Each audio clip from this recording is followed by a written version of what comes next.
الله أكبر.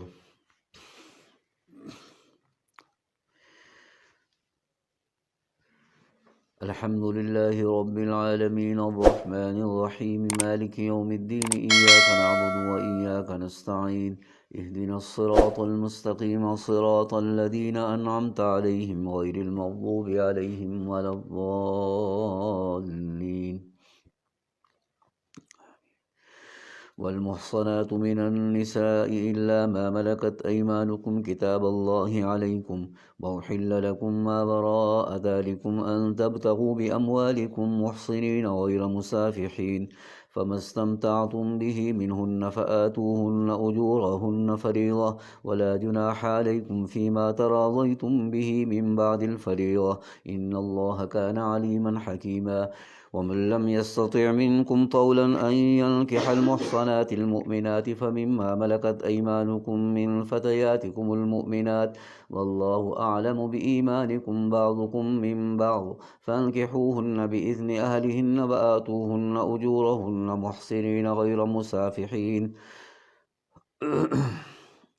يريد الله ليبين لكم ويهديكم سنن الذين من قبلكم ويتوب عليكم والله عليم حكيم. والله يريد أن يتوب عليكم ويريد الذين يتبعون الشهوات أن تميلوا ميلا عظيما. يريد الله أن يخفف عنكم وخلق الإنسان ضعيفا. يا أيها الذين آمنوا لا تأكلوا أموالكم بينكم بالباطل إلا أن تكون تجارة عن تراض منكم ولا تقتلوا أنفسكم إن الله كان بكم رحيما. ومن يفعل ذلك عدوانا وظلما فسوف نصليه نارا وكان ذلك على الله يسيرا. إن تجتنبوا كبائر ما تنهون عنه نكفر عنكم سيئاتكم وندخلكم مدخلا كريما. ولا تتمنوا ما فضل الله به بعضكم على بعض للرجال نصيب مما اكتسبوا وللنساء نصيب مما اكتسبن واسألوا الله من فضله إن الله كان بكل شيء عليما. ولكل جعلنا موالي مما ترك الوالدان والأقربون والذين عقدت أيمانكم فآتوهم نصيبهم إن الله كان على كل شيء شهيدا. الرجال قوامون على النساء بما فضل الله بعضهم على بعض وبما أنفقوا من أموالهم فالصالحات قانتات حافظات للغيب بما حفظ الله. واللاتي تخافون نشوزهن فعظوهن واهجروهن في المضاجع واضربوهن فإن أطعنكم فلا تبغوا عليهن سبيلا إن الله كان عليا كبيرا. وإن خفتم شقاق بينهما فبعثوا حكما من أهله وحكما من أهلها إن يريدا إصلاحا يوفق الله بينهما إن الله كان عليما خبيرا. واعبدوا الله ولا تشركوا به شيئا وبالوالدين إحسانا وبذي القربى واليتامى والمساكين والجار ذي القربى والجار الجنب والصاحب بالجنب وابن السبيل وما ملكت أيمانكم إن الله لا يحب من كان مختالا فخورا. الذين يبخلون ويأمرون الناس بالبخل ويكتمون ما آتاهم الله من فضله وأعتدنا للكافرين عذابا مهينا. والذين ينفقون أموالهم رئاء الناس ولا يؤمنون بالله ولا باليوم الآخر ومن يكن الشيطان له قرينا فساء قرينا. وماذا عليهم لو آمنوا بالله واليوم الآخر وأنفقوا مما رزقهم الله وكان الله بهم عليما. إن الله لا يظلم مثقال ذرة وإن تك حسنة يضاعفها ويؤت من لدنه أجرا عظيما. فكيف إذا جئنا من كل أمة بشهيد وجئنا بك على هؤلاء شهيدا يومئذ يود الذين كفروا وعصوا الرسول لو تسوى بهم الأرض ولا يكتمون الله حديثا. الله أكبر. الله أكبر. الحمد لله رب العالمين الرحمن الرحيم مالك يوم الدين إياك نعبد وإياك نستعين اهدنا الصراط المستقيم صراط الذين أنعمت عليهم غير المغضوب عليهم ولا الضالين. يا أيها الذين آمنوا لا تقربوا الصلاة وأنتم سكارى حتى تعلموا ما تقولون ولا جنبا إلا عابري سبيل حتى تغتسلوا وإن كنتم مرضى أو على سفر أو جاء أحد منكم من الغائط أو لامستم النساء فلم تجدوا ماء فتيمموا صعيدا طيبا فامسحوا بوجوهكم وأيديكم إن الله كان عفوا غفورا. ألم تر إلى الذين أوتوا نصيبا من الكتاب يشترون الضلالة ويريدون أن تضلوا السبيل والله أعلم بأعدائكم وكفى بالله وليا وكفى بالله نصيرا. من الذين هادوا يحرفون الكلم عن مواضعه ويقولون سمعنا وعصينا واسمع غير مسمع وراعنا ليا بألسنتهم وطعنا في الدين ولو أنهم قالوا سمعنا وأطعنا واسمع وانظرنا لكان خيرا لهم وأقوم ولكن لعنهم الله بكفرهم فلا يؤمنون إلا قليلا.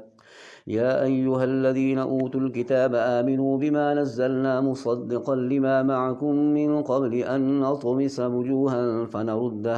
فنردها على أدبارها كما لعناهم.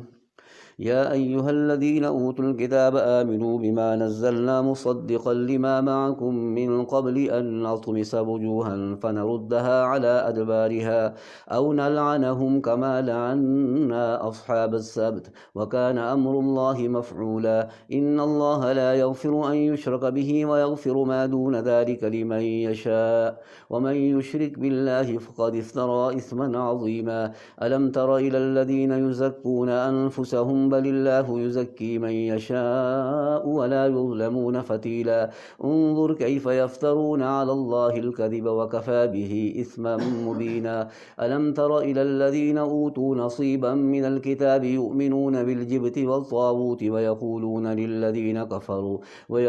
للذين كفروا هؤلاء أهدى من الذين آمنوا سبيلا. أولئك الذين لعنهم الله ومن يلعن الله فلن تجد له نصيرا. أم لهم نصيب من الملك فإذا لا يؤتون الناس نقيرا. أم يحسدون الناس على ما آتاهم الله من فضله فقد آتينا آل إبراهيم الكتاب والحكمة وآتيناهم ملكا عظيما. فمنهم من آمن به ومنهم من صد عنه وكفى بجهنم سعيرا.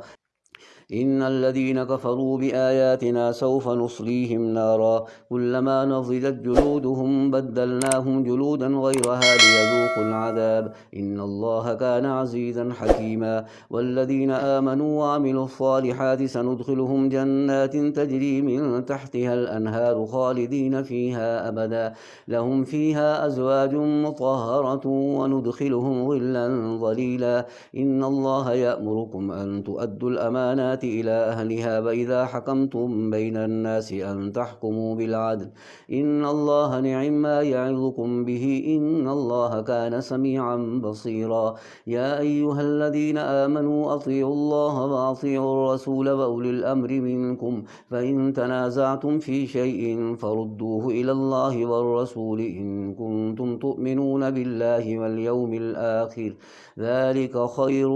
وأحسن تأويلا. الله أكبر الله أكبر.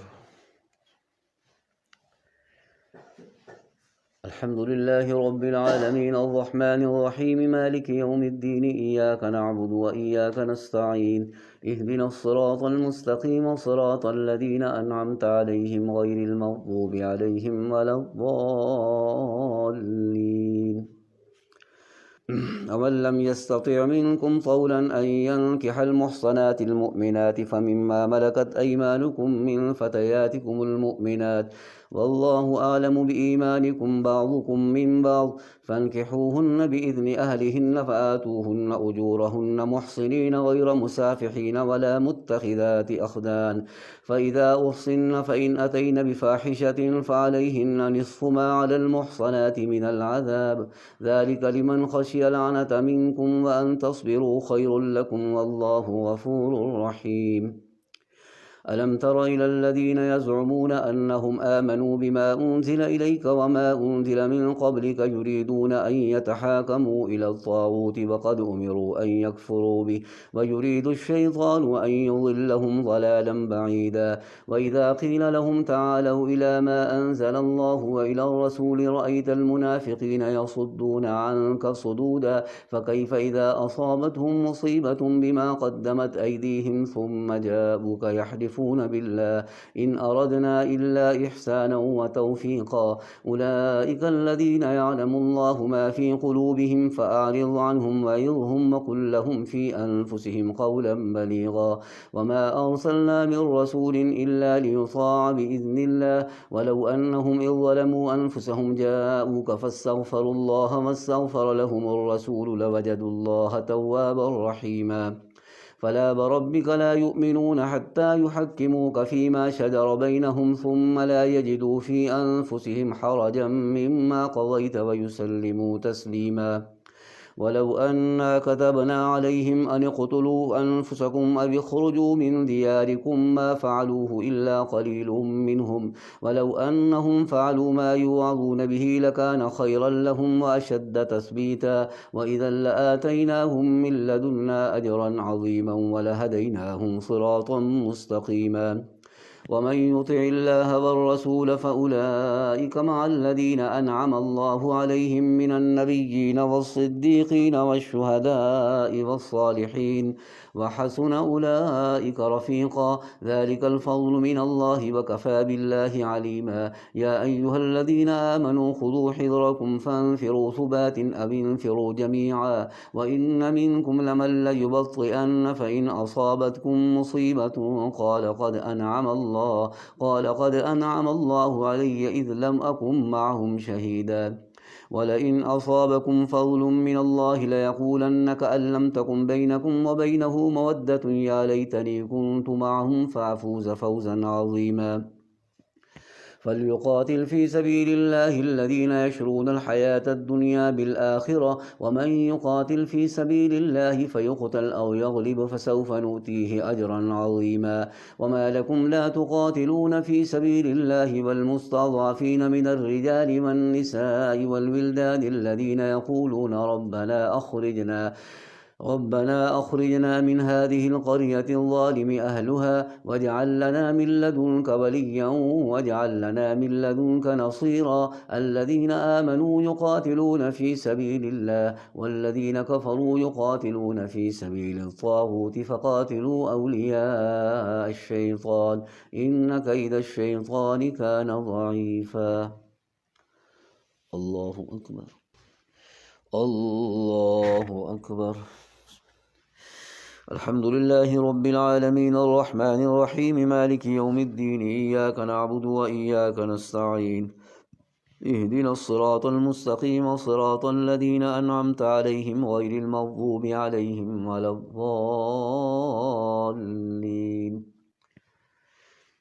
ألم تر إلى الذين قيل لهم كفوا أيديكم وأقيموا الصلاة وآتوا الزكاة فلما كتب عليهم القتال إذا فريق منهم يخشون الناس كخشية الله أو أشد خشية وقالوا ربنا لم كتبت علينا القتال لولا أخرتنا إلى أجل قريب قل متاع الدنيا قليل والآخرة خير لمن اتقى ولا تظلمون فتيلا أينما تكونوا يدرككم الموت ولو كنتم في بروج مشيدة وإن تصبهم حسنة يقولوا هذه من عند الله وإن تصبهم سيئة يقولوا هذه من عندك قل كل من عند الله فما لهؤلاء القوم لا يكادون يفقهون حديثا ما أصابك من حسنة فمن الله وما أصابك من سيئة فمن نفسك وأرسلناك للناس رسولا وكفى بالله شهيدا من يطع الرسول فقد أطاع أطاع الله ومن تولى فما أرسلناك عليهم حفيظا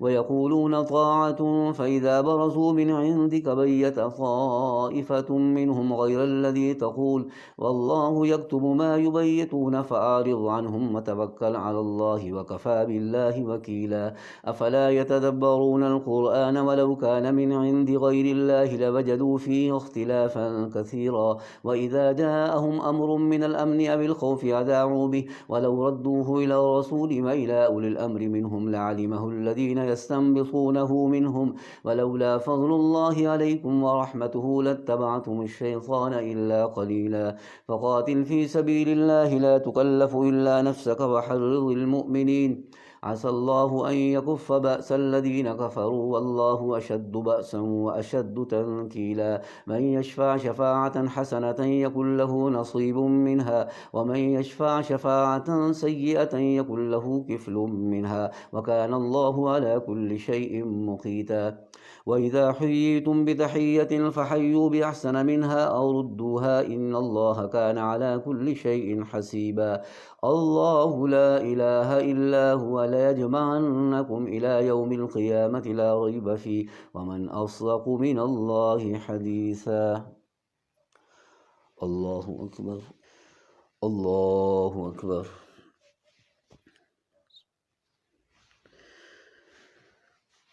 الحمد لله رب العالمين الرحمن الرحيم مالك يوم الدين إياك نعبد وإياك نستعين اهدنا الصراط المستقيم صراط الذين أنعمت عليهم غير المغضوب عليهم ولا الضالين فما لكم في المنافقين فئتين والله أركسهم بما كسبوا أتريدون أن تهدوا من أضل الله ومن يضلل الله فلن تجد له سبيلا ودوا لو تكفرون كما كفروا فتكونون سواء فلا تتخذوا منهم أولياء حتى يهاجروا في سبيل الله فإن تولوا فخذوهم وقتلوهم حيث وجدتموهم ولا تتخذوا منهم وليا ولا نصيرا إلا الذين يصلون إلى قوم بينكم وبينهم ميثاق أو جاءوكم حصرت صدورهم أن يقاتلوكم أو يقاتلوا قومهم ولو شاء الله لسلطهم عليكم فلقاتلوكم فإن اعتزلوكم فلم يقاتلوكم وألقوا إليكم السلام فما جعل الله لكم عليهم سبيلا ستجدون آخرين يريدون أن يأمنوكم ويأمنوا قومهم كلما ردوا إلى الفتنة أركسوا فيها فإن لم يعتزلوكم ويلقوا إليكم السلام ويكفوا أيديهم فخذوهم وقتلوهم حيث ثقفتموهم وأولئكم جعلنا لكم عليهم سلطانا مبينا وما كان لمؤمن أن يقتل مؤمنا إلا خطأ ومن قتل مؤمنا خطأ فتحرير رقبة مؤمنة ودية مسلمة إلى أهله إلا أن يصدقوا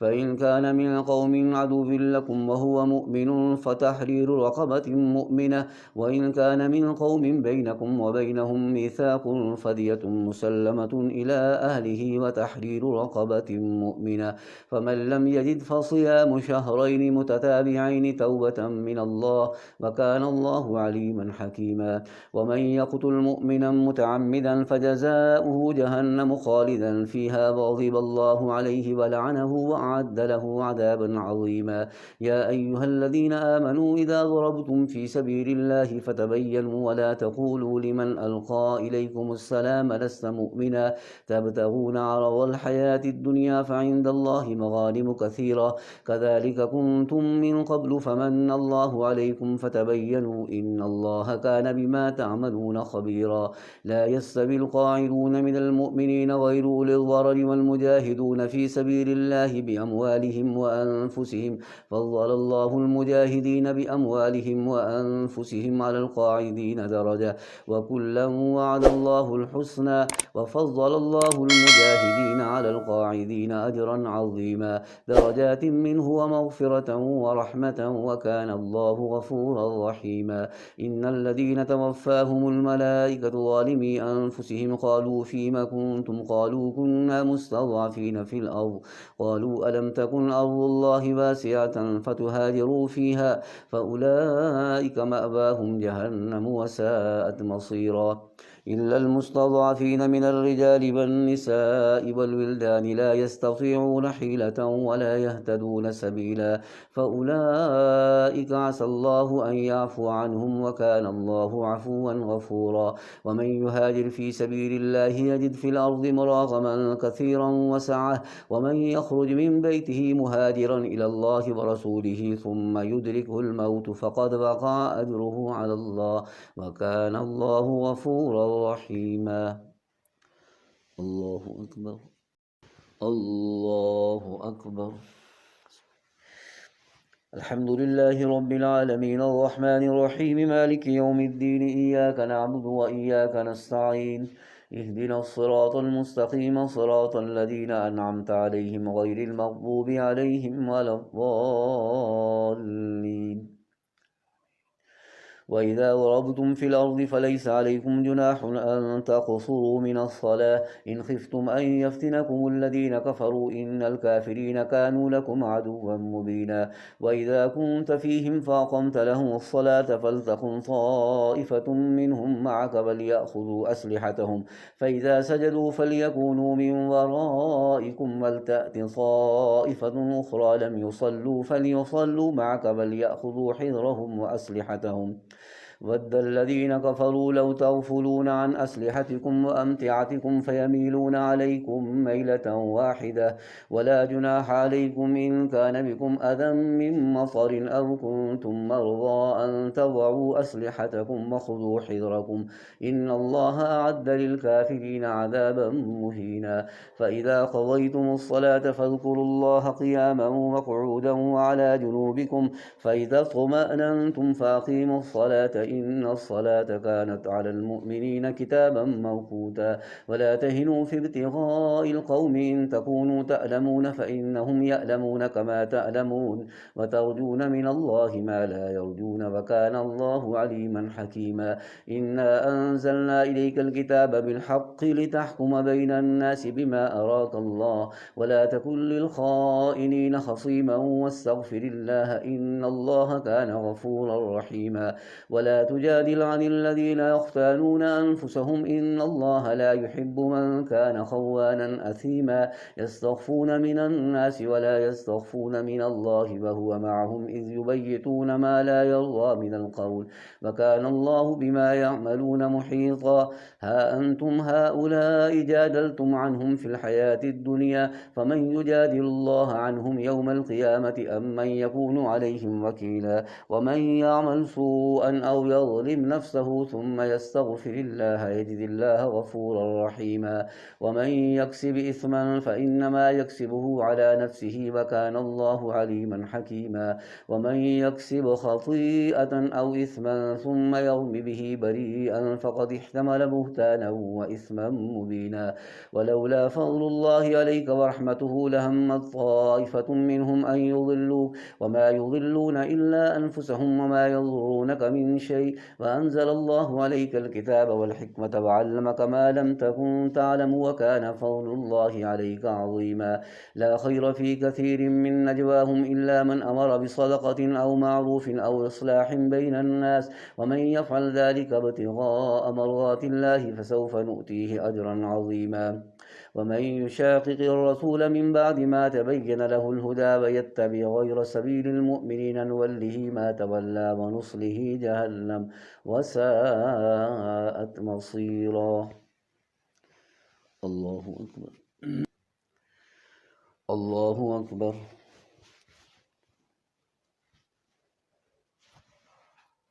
الحمد لله رب العالمين الرحمن الرحيم مالك يوم الدين إياك نعبد وإياك نستعين اهدنا الصراط المستقيم صراط الذين أنعمت عليهم غير المغضوب عليهم ولا الضالين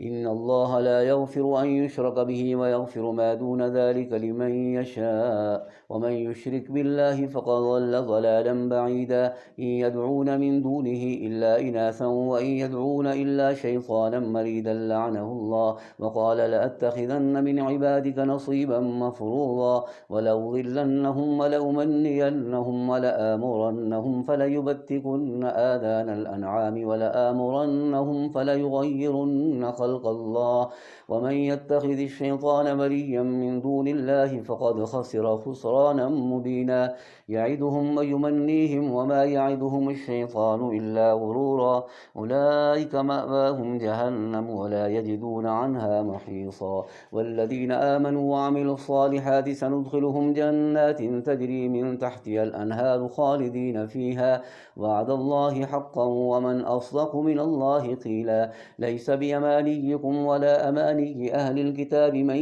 يعمل سوءا يجز به ولا يجد له من دون الله وليا ولا نصيرا. ومن يعمل من الصالحات من ذكر أو أنثى وهو مؤمن فأولئك يدخلون الجنة ولا يظلمون نقيرا. ومن أحسن دينا ممن أسلم وجهه لله وهو محسن واتبع ملة إبراهيم حنيفا واتخذ الله إبراهيم خليلا. ولله ما في السماوات وما في الأرض وكان الله بكل شيء محيطا. ويستفتونك في النساء قل الله يفتيكم فيهن وما يتلى عليكم في الكتاب في يتامى النساء اللاتي لا تؤتونهن ما كتب لهن وترغبون أن تنكحوهن والمستضعفين من الولدان وأن تقوموا لليتامى بالقسط وما تفعلوا من خير فإن الله كان به عليما. وإن امرأة خافت من بعلها نشوزا أو إعراضا فلا جناح عليهما أن يصلحا بينهما صلحا والصلح خير. وأحضرت الأنفس الشح وإن تحسنوا وتتقوا فإن الله كان بما تعملون خبيرا. ولن تستطيعوا أن تعدلوا بين النساء ولو حرصتم فلا تميلوا كل الميل فتذروها كالمعلقة. وإن تصلحوا وتتقوا فإن الله كان بما تعملون خبيرا. وإن يتفرقا يغن الله كلا من سعته وكان الله واسعا حكيما. ولله ما في السماوات وما في الأرض ولقد وصينا الذين أوتوا الكتاب من قبلكم وإياكم أن اتقوا الله وإن تكفروا فإن لله ما في السماوات وما في الأرض وكان الله غنيا حميدا. ولله ما في السماوات وما في الأرض وكفى بالله وكيلا. إن يشاء يذهبكم أيها الناس ويأتي بآخرين وكان الله على ذلك قديرا. من كان يريد ثواب الدنيا فعند الله ثواب الدنيا والآخرة وكان الله سميعا بصيرا. الله أكبر الله أكبر. الحمد لله رب العالمين الرحمن الرحيم مالك يوم الدين إياك نعبد وإياك نستعين اهدنا الصراط المستقيم صراط الذين أنعمت عليهم غير المغضوب عليهم ولا الضالين. يا أيها الذين آمنوا كونوا قوامين بالقسط شهداء لله ولو على أنفسكم أو الوالدين والأقربين إن يكن غنيا أو فقيرا فالله أولى بهما فلا تتبعوا الهوى أن تعدلوا وإن تلووا أو تعرضوا فإن الله كان بما تعملون خبيرا. يا أيها الذين آمنوا بالله ورسوله والكتاب الذي نزل على رسوله والكتاب الذي أنزل من قبل ومن يكفر بالله وملائكته وكتبه ورسله واليوم الآخر فقد ضل ضلالا بعيدا. إن الذين آمنوا ثم كفروا ثم آمنوا ثم كفروا ثم ازدادوا كفرا لم يكن الله ليغفر لهم ولا ليهديهم سبيلا. بشر المنافقين بأن لهم عذابا أليما. الذين يتخذون الكافرين أولياء من دون المؤمنين أيبتغون عندهم العزة فإن العزة لله جميعا. وقد نزل عليكم في الكتاب أن إذا سمعتم آيات الله يغفر بها ويستهزأ بها فلا تقعدوا معهم حتى يخوضوا في حديث غيره وقد نزل عليكم في الكتاب أن إذا سمعتم آيات الله يكفر بها ويستهزأ بها فلا تقعدوا معهم حتى يخوضوا في حديث غيره إنكم إذا مثلهم إن الله جامع المنافقين والكافرين في جهنم جميعا الذين يتربصون بكم فإن كان لكم فتح من الله قالوا ألم نكن معكم وإن كان للكافرين نصيب قالوا ألم نستحوذ عليكم ونمنعكم من المؤمنين فالله يحكم بينكم يوم القيامة ولن يجعل الله للكافرين على المؤمنين سبيلا إن المنافقين يخادعون الله وهو خادعهم وإذا قاموا إلى الصلاة قاموا كسالى يراءون الناس ولا يذكرون الله إلا قليلا مذبذبين بين ذلك لا إله هؤلاء ولا إله هؤلاء ومن يضلل الله فلن تجد له سبيلا يا أيها الذين آمنوا لا تتخذوا الكافرين أولياء من دون المؤمنين أتريدون أن تجعلوا لله عليكم سلطانا مبينا إن المنافقين في الدرك الأسفل من النار ولن تجد لهم نصيرا إلا الذين تابوا وأصلحوا واعتصموا بالله وأخلصوا دينهم لله فأولئك مع المؤمنين وسوف يؤتي الله أجرا عظيما ما يفعل الله بعذابكم إن شكرتم وآمنتم وكان الله شاكرا عليما الله أكبر